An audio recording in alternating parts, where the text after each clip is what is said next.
बिस्मिल्लाहिर्रहमानिर्रहीम। अस्सलामुअलैकुम रहमतुल्लाहि व बरकातुहू।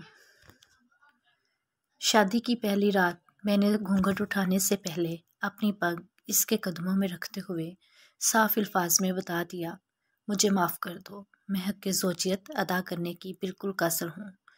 सिर्फ़ अपनी वालिदा और बहनों की खुशी की खातिर खुद गर्ज बन गया हूँ। उसने वो पग मेरे सर पर रखते हुए कहा, आप जैसे भी हैं मेरा सुहाग हैं, मेरा नसीब है। मुझे अब आपके साथ ही रहना है। इस दिन के बाद इस अल्लाह ताला की बंदी ने मेरे साथ 30 साल गुजारे। मेरे घर वालों की हर बात बर्दाश्त की, बांझ होने के ताने भी सुने, मगर मेरा पर्दा रखा। कब्रिस्तान में कदम रखते ही एक महक ने इस्तकबाल किया। ये खुशबू इससे पहले कभी नहीं सूंघी थी और ना महसूस की थी। मैं हर जुमे को सुबह फजर की नमाज के बाद अपने वालिद साहब की कब्र पर जाता, फातिहा ख्वानी करता और वहाँ से ही अपने ऑफिस चला जाता। एक अरसा हो गया था, मगर आज मैंने कब्रिस्तान में एक नई खुशबू महसूस की जो मुझे बेचैन कर रही थी। ये खुशबू किसी तरह से भी दुनियावी खुशबू नहीं लग रही थी। बहरहाल मैं वालिद साहब की कब्र पर पहुँचा तो इनसे चंद फासले पर ही एक नई कब्र बनी थी। ताज़ा फूल और चादर से अंदाज़ा लगाना मुश्किल नहीं था कि 2 या 3 दिन पहले ही ये कब्र बनी है। वालिद साहब की कब्र से फारिग होकर जाते हुए इस कब्र पर फातिहा ख्वानी के लिए रुक गया।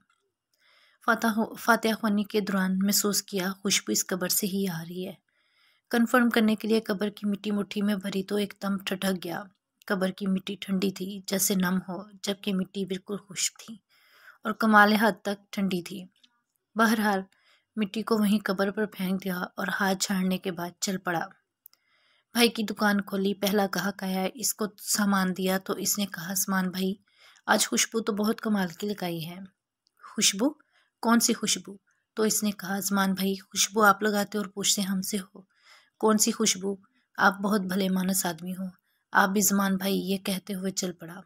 मैंने जब अपने हाथ को सूंघा तो वही खुशबू मेरे हाथ से आ रही थी। तमाम दिन मैं इस खुशबू को महसूस करता रहा। हाथ धोने के बावजूद भी मेरा हाथ मुअत्तर रहा। अगले दिन हफ्ते को भी मैं ना चाहते हुए कब्रिस्तान चला गया।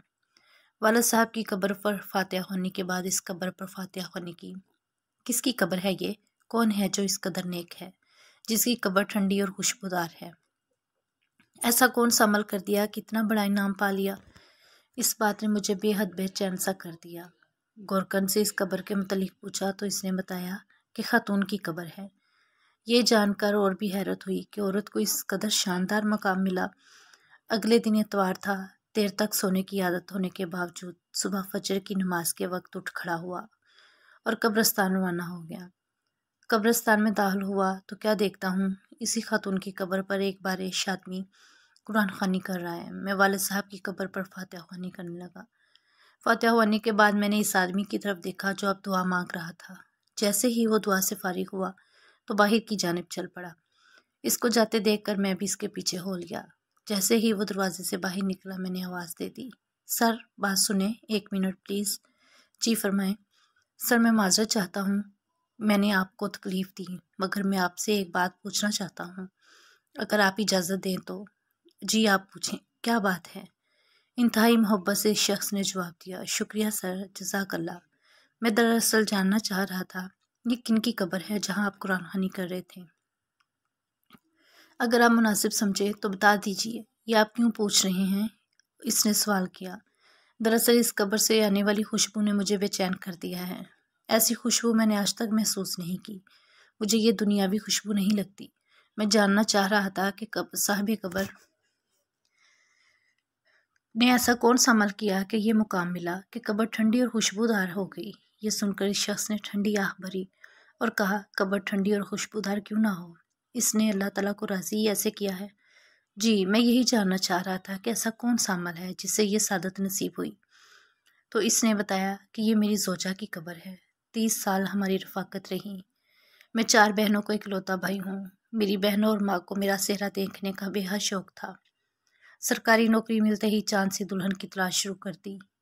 यूँ दिनों में लड़की की तलाश का काम मुकम्मल हुआ, शादी हुई और माँ बहनों ने अपने अरमान दिल खोल कर पूरे किए। शादी की पहली रात मैंने घूंघट उठाने से पहले अपनी पग इसके कदमों में रखते हुए साफ अल्फाज में बता दिया, مجھے معاف کر دو، میں حق زوجیت ادا کرنے سے بالکل قاصر ہوں۔ میڈیکلی طور پر مکمل انفٹ ہوں، صرف اپنی والدہ اور بہنوں کی خوشی کی خاطر خود غرض بن گیا ہوں۔ اس نے وہ پگ میرے سر پر رکھتے ہوئے کہا، اب جیسے بھی ہیں میرا سہاگ ہے، میرا نصیب ہے، مجھے اب آپ کے ساتھ ہی رہنا ہے۔ اس دن کے بعد اس اللہ کی بندی نے میرے ساتھ 30 سال گزارے، میرے گھر والوں کی ہر بات برداشت کی، بانجھ ہونے کے تانے بھی سنے، مگر میرا پردہ رکھا۔ اللہ تعالیٰ کیسے اس کی قبر کو ٹھنڈا اور خوشبودار نہ کرے، جس نے اتنی پاک باز زندگی گزاری ہو۔ اس شخص کی تمام بات سن کر اس خاتون پر رشک آنے لگا، جس نے دنیا میں صبر کیا اور اعلیٰ مقام حاصل کیا۔ آج کل کے دور میں کچھ بھی حاصل کرنا کیا مشکل ہے۔ عورت مرد ذرا سے بیمار ہوں، حلال حرام کی تمیز کیے بغیر اپنی خواہشات کی تکمیل کے لیے کچھ بھی کر گزرتے ہیں۔ تھوڑا سا فرق لگنے پر بیوی شوہر کو کھری کھری سنا دیتی ہے، شوہر بیمار ہو تو تعلق تک استوار کر لیتی ہے۔ معاشرہ ایسی مثالوں سے بھرا پڑا ہے۔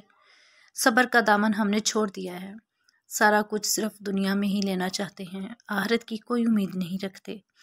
اللہ تعالیٰ ہمیں دین کو سمجھنے، اس پر عمل کرنے کی توفیق عطا فرمائے، آمین۔ مرد عورت دونوں کو ایک دوسرے سے بڑھ چڑھ کر دین کے معاملے میں مضبوطی سے تھامنے کی ضرورت ہے۔ اللہ تعالیٰ ہمیں اپنے شوہروں کی عزت محفوظ رکھنے کی توفیق عطا فرمائے، آمین ثم آمین۔ ویڈیو پسند آئے تو لائک کریں اور چینل کو سبسکرائب کریں اور اپنا خیال رکھیں۔ اللہ حافظ۔